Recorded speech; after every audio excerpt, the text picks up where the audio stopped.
What is going on, everybody? It's your boy Hobo here today, and ladies and gentlemen, it's that time of the NFL season once again where we are just around the corner from the AFC and the NFC Championship games.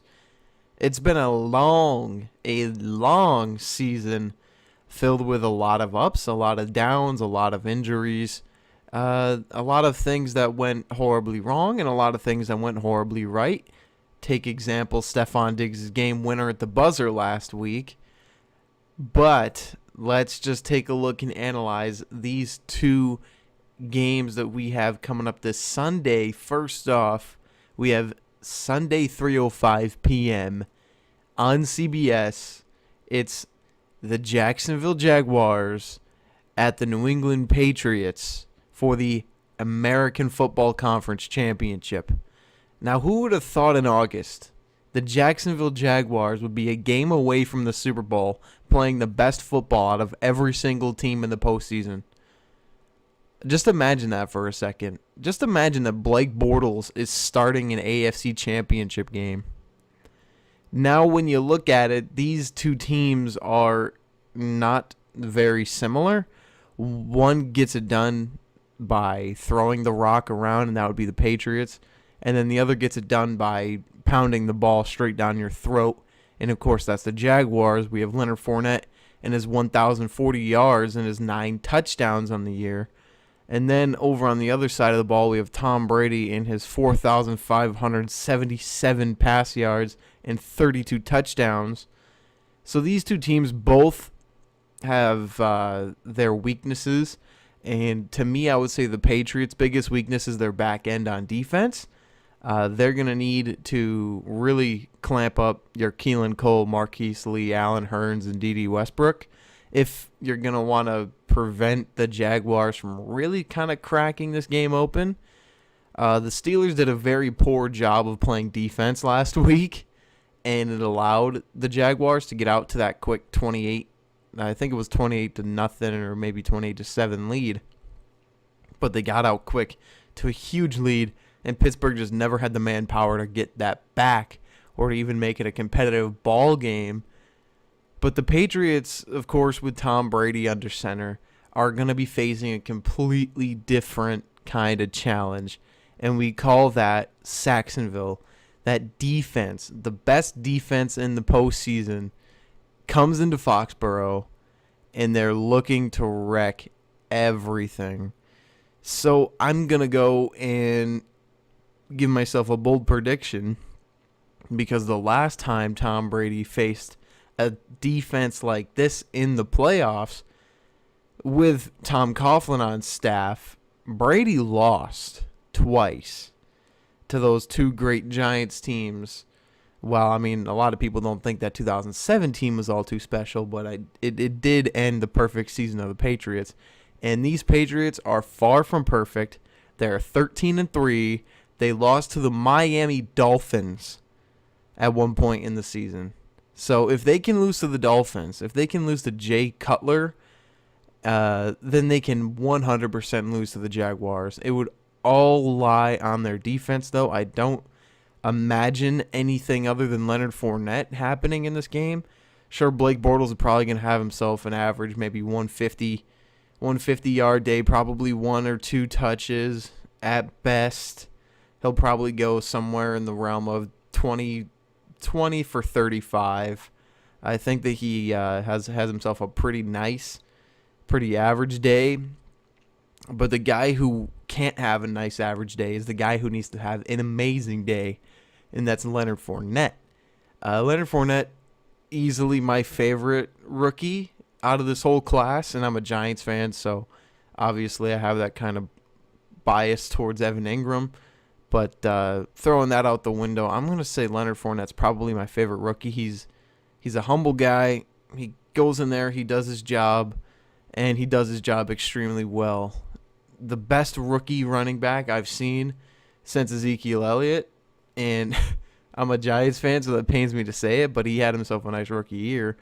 But Leonard Fournette in his 1,040 yards will be looking to run all over this Pats defense, which for the first 8 weeks, I would say, of the season was their weak point. It was the same team that let Deshaun Watson come within, 6 inches of beating them. And Deshaun Watson led the Texans, who people always say have a great defense, which I would really disagree that. But, they nearly beat the Patriots. I mean, the Dolphins have beat the Patriots. And I think the Dolphins, I have their record right here. The Dolphins were 6-10, excuse me. And they would have been 5-9 or 5-11 if it wasn't for beating the Patriots, and that's kind of sad. So it's going to take a miracle, I would say, for the Jaguars to walk out of Foxborough, the AFC champions, but I do think it's extremely doable. Tom Coughlin has these guys' number, and it makes me so happy to say that as a Giants fan, because Coughlin having Belichick and company's number afforded me 2 Super Bowl trophies that will never be taken away from me, that I will 100% always shove down my brother's throat, because he is a Patriots fan and I'm a Giants fan. So it's going to be very interesting getting a phone call after this AFC Championship game, and we'll see who the happier camper is. But that being said, I've just been pussyfooting around a little bit. I'm taking the Jaguars all the way. I'm riding Leonard Fournette on horseback through New England and all the way to Minnesota for Super Bowl 52. Next up in the NFC, it would be Sunday, 6:40 p.m. on Fox. The Minnesota Vikings and the Philadelphia Eagles square off for the National Football Conference Championship. Both teams sit at 13-3. Both teams are quarterbacked by guys who last year you probably would have laughed at to even think that one of them would be going to the Super Bowl. Case Keenum and Nick Foles. As a Giants fan, I look back, my memories of Case Keenum were last year up in London against the Rams, where he had that extremely awful day, and we walked out of there with a huge win. But now Case Keenum is a guy who has completed 325 passes on 481 attempts for 3,547 yards and 22 touchdowns. That's more yards than Carson Wentz threw for when Carson Wentz was still active. I'm sure Carson had 11 more touchdowns, but that would be that's a moot point at this point because Carson Wentz isn't playing in this NFC Championship. Now, these two teams are vastly different, but now they've become more of the same thanks to that injury to Carson Wentz. Both teams now need to run the football, and it's really telling too because the Eagles this season have actually averaged more rush yards per game.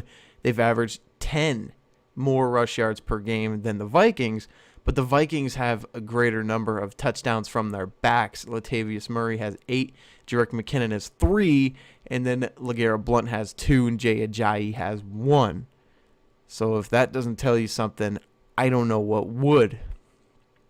Pass yards per game, they're just about dead even. They're off by exactly 1 point with the Vikings leading in that category. Total yards per game, the Eagles have a 9-point margin of success. So it's going to be very interesting to see how this game unfolds because really Nick Foles was a game manager last week against the Falcons. He kind of just played an average game. He really relied on his defense, and he certainly relied on his running game, which I don't think that you're going to be able to do against Minnesota, even though their run defense is pretty bad for an NFC Championship contender. But Case Keenum and company cannot rely on a miracle again. They need to put this game away quick, and they need to put it away decisively. Because if you give these Eagles any inkling of hope, their defense is going to completely take that game over, and they're going to get the ball back for their offense, and eventually their offense is going to score. So clearly we've seen that Philadelphia can score 1 touchdown and then win off of field goals. They did it against the Falcons. Minnesota, though, on the other hand, had themselves a dandy of a day with the New Orleans Saints, and they won that game last week 100% purely by luck. And now I know Vikings fans are going to be all up in arms. Oh, Diggs made a great play. Case had a nice throw. I don't care how good the throw was. I don't care how good the catch was. If the Saints defender, I think his name was Williams, I don't remember his first name, if he does so much as push Stephon Diggs, if he grabs Stephon Diggs, if he even holds onto Stephon Diggs' leg for more than 13 milliseconds, that game ends. Saints are in this game. Literally, there was no time left on the clock. All that had to happen was Stephon Diggs needed a needed touch or a foot to go out of bounds. But because of poor tackling mechanics, because of everybody in the league not trying to hit and not trying to wrap up, that's why the Vikings are in the NFC Championship. I think by virtue of that, though, however, it will come down to the Vikings beating the Eagles, and that's my pick. I think that the Vikings are a more well-rounded team. While they don't have themselves a franchise quarterback just yet, they have a game manager, a journeyman, who can go the distance and beat a game manager and a journeyman. 2 backup quarterbacks starting the NFC Championship. Never thought I'd see the day, frankly. And certainly it's a more interesting prospect than what we have going on over in the AFC. But, yeah, I got to take the Vikings in this game. They just, they toot my horn, if you would say. So that's going to do it, ladies and gentlemen. This weekend I have the Jaguars and the Vikings winning it all and going on to Super Bowl 52. So I have the Vikings hosting the Jacksonville Jaguars. And if my prediction comes true, the Minnesota Vikings will become the first team to ever play a Super Bowl in their own stadium. Think about that for home field advantage. But ladies and gentlemen, that'll do it for me. That'll do it for the division or for the championship round of the playoffs. And I want to know what you guys think about these two games. Drop some comments down below. Tell me what you think. Tell me who's going to who's going to the Super Bowl. Tell me how you think these games are going to play out, because they're both extremely interesting and really could go either way in both cases. But, yeah, I'm going to take the Vikings in a close one, and I would take the Jaguars probably by 8, maybe by 8 or 9. So, yeah, that'll do it. I hope that you guys enjoyed this video. If you did, like it, drop a comment down below, and hit that subscribe button for more content like this, and just for more content in general, because we're getting back in the game, ladies and gentlemen.